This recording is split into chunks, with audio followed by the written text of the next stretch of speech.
We're here with Thomas O'Connor from Talamh Beo. Thomas, maybe you can tell us a little bit about Talamh Beo. Yeah, Talamh Beo is a farmer and citizens organisation, and Talamh Beo means the living land. What we're trying to do is reconnect land, people and community, and we do that through developing agri-ecology and food sovereignty.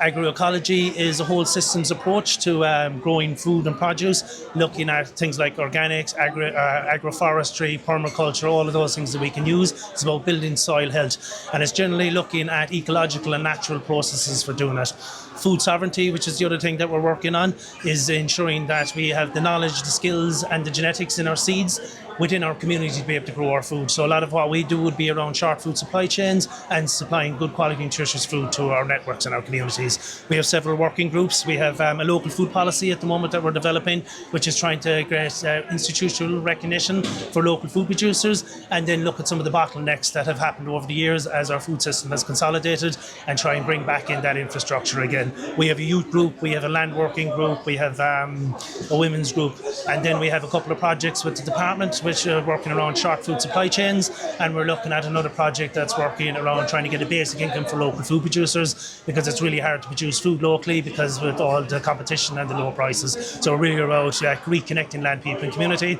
And we're a farmer and a citizen organisation because we have a whole wider perspective. We're a small organisation, Ireland, about 300 members, but we're very active members. But we're also part of La Via Campesina, which is one of the largest peasant movements around the world, looking at indigenous and cultural farming practices. They have about 200 million members, and they have about 80 organisations around the world. And I believe you have recently published some research.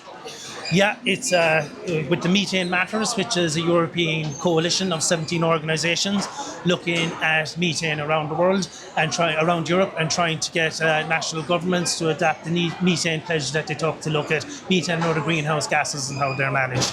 We were one of 4 farming organisations, but we were the only one that was actually from the ground with farmers. So we ran the year-long project where we engaged 13 farmers from around the country in beef, dairy, sheep, horticulture, trying to see what they think of methane and trying to see what they see as the solutions into the future.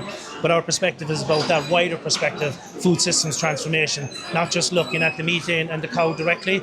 Yes, the methane and the cow, but looking at the environment that cow is living in, and then looking at all the inputs that come into the system, so where methane is spread across the entire chain. Because at the moment it's just focused on the cow, whereas we want to look at all the inputs that are coming in and the methane it takes for the gas, for the fertiliser, into the tractor, and then to feed the ground. So through agri-ecology, you'll be using the sun as your energy source, and biology to give you your minerals and your nutrients. And what does that mean for farmers?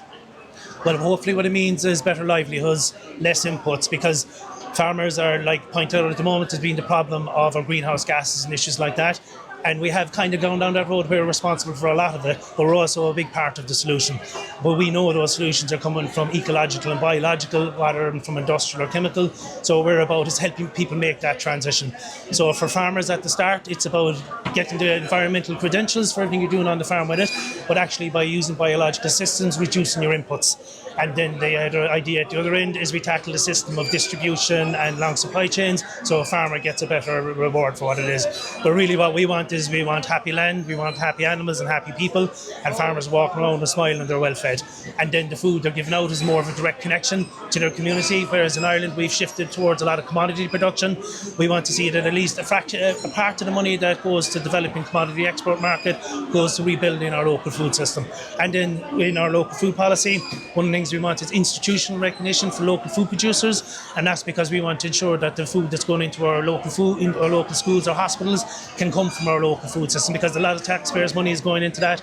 It may as well be going in to support small-scale local food producers. And then for farmers, it's diversifying a little bit, and looking at all that. One of our recommendations is diversification through being able to put solar panels, because there's issues with the ESB, being able to connect it up to renewable energy. A farmer can reduce his methane by doing that, by not having to bring in the energy to heat. And then there's things with slurry, using biological agents and stuff like that to be able to treat your slurry, so it's less of an impact, less leakage of methane. And then while we talk a lot about biogas, that tends to be with big centralised units, we want to see that small models can be developed on farm, so it can be captured at site and used as a gas for farmers on farm. So it's about having that wider conversation and trying to direct more research towards that direction. Thomas, thank you very much. No bothers at all.